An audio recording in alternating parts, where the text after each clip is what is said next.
Location അപ്പോൾ ഇന്ന് നമ്മുടെ കയ്യിൽ വന്നിരിക്കുന്നത് ഒരു എട്ടിയോസ് ലീവ 2018 മോഡൽ വി ഓപ്ഷനിൽ വരുന്ന ഒരു വണ്ടിയാണ് കേട്ടോ. പിന്നെ സെയിലിന് വന്നേക്കണ വണ്ടിയാണ്. പാർട്ടി ചോദിക്കണ പ്രൈസ് തന്നെ ആദ്യം പറഞ്ഞേക്കാം. 6,10,000 രൂപയാണ് ചോദിക്കുന്നത്. അപ്പോൾ ഇതിന്റെ ടയേഴ്സ് കാര്യങ്ങളൊക്കെ നോക്കുവാണെങ്കിൽ ഫ്രണ്ടിലത്തെ ലെഫ്റ്റ് സൈഡ് ടയർ ഒരു 75% അപ്പോൾ ഗ്രിപ്പും കാര്യങ്ങളും അവൈലബിൾ ആണ്. അതുപോലെ തന്നെ ബാക്കത്തെ ടയർ നോക്കുകയാണെങ്കിൽ അതും ഏകദേശം ആ ഒരു റേഞ്ചിൽ ഒരു 75% ഗ്രിപ്പും കാര്യങ്ങളും അവൈലബിൾ ആണ്. വി ഓപ്ഷനിലാണ് വണ്ടി വരുന്നത്. ടൊയോട്ട എട്ടിയോസ് ലീവ വി പെട്രോൾ ആണ് കേട്ടോ ഫ്യൂൽ വരുന്നത്. അതുപോലെ തന്നെ ഈ ലെഫ്റ്റ് സൈഡ് ടയർ നോക്കുകയാണെങ്കിൽ അതും ഒരു 75% അബോ ഗ്രിപ്പും കാര്യങ്ങളൊക്കെ അവൈലബിൾ ആണ്. ഈ ഒരു സൈഡ് നോക്കുകയാണെങ്കിൽ അതും ഏകദേശം ഒരു 75% അബോ ഗ്രിപ്പും കാര്യങ്ങളൊക്കെ അവൈലബിൾ ആണ്. പിന്നെ എക്സ്റ്റീരിയർ നോക്കുകയാണെങ്കിൽ സ്ക്രാച്ചോ കാര്യങ്ങളോ ഏടിയില്ല. ഇവിടെ ചെറിയ രീതിയിൽ ചെറിയൊരു സ്ക്രാച്ച് ഉണ്ട്. വേറെ യാതൊരുവിധ കംപ്ലൈൻസോ കാര്യങ്ങളോ ഒന്നുമില്ല. അതുപോലെ തന്നെ ഇന്റീരിയർ ഭാഗം നിങ്ങൾ നോക്കുകയാണെങ്കിൽ പിന്നെ ഇതിന്റെ കീല് കണ്ടോ, സെൻട്രൽ ലോക്ക് കാര്യങ്ങളെല്ലാം അതിന്റെ ഓപ്ഷനിൽ വരുന്നുണ്ട്.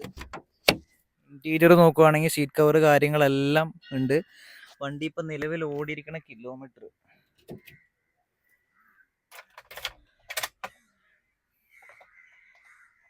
61,430 നിലവിൽ ഇപ്പോൾ വണ്ടി ഓടിയിരിക്കുന്ന കിലോമീറ്റർ എന്ന് പറയുന്നത് കേട്ടോ. പിന്നെ ഏകദേശം എല്ലാ ഫീച്ചേഴ്സും അവൈലബിൾ ആയിട്ടുള്ള ഒരു നീറ്റ് വണ്ടിയാണ്.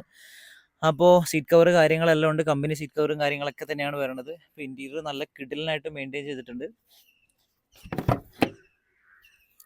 ഇതുണ്ടോ, ബാക്ക് സൈഡൊക്കെ നോക്കുകയാണെങ്കിൽ തന്നെ സീറ്റ് കവറിന് ഡാമേജോ കാര്യങ്ങളോ ഒന്നുമില്ല. അപ്പോൾ ഒരു 6,10,000 റുപ്യ ഉണ്ടെങ്കിൽ സെക്കൻഡ് ഓൺഷിപ്പ് കിടക്കുന്ന പെട്രോൾ ഫ്യൂൽ വരുന്ന ഈ ഒരു വണ്ടി നമുക്ക് സ്വന്തമാക്കാൻ പറ്റും. എക്സ്റ്റീരിയർ ഇന്റീരിയർ മൊത്തത്തിൽ നോക്കുകയാണെങ്കിൽ ഒരു നീറ്റ് വണ്ടിയാണ്. അടിപൊളി ലുക്കും കാര്യങ്ങളും ഉണ്ട്. റീപ്ലേസ്മെൻറ്റോ ആക്സിഡൻസോ കാര്യങ്ങളോ ഒന്നുമില്ല. അപ്പോൾ താല്പര്യമുള്ളവർ പെട്ടെന്ന് തന്നെ കോൺടാക്ട് ചെയ്യുക.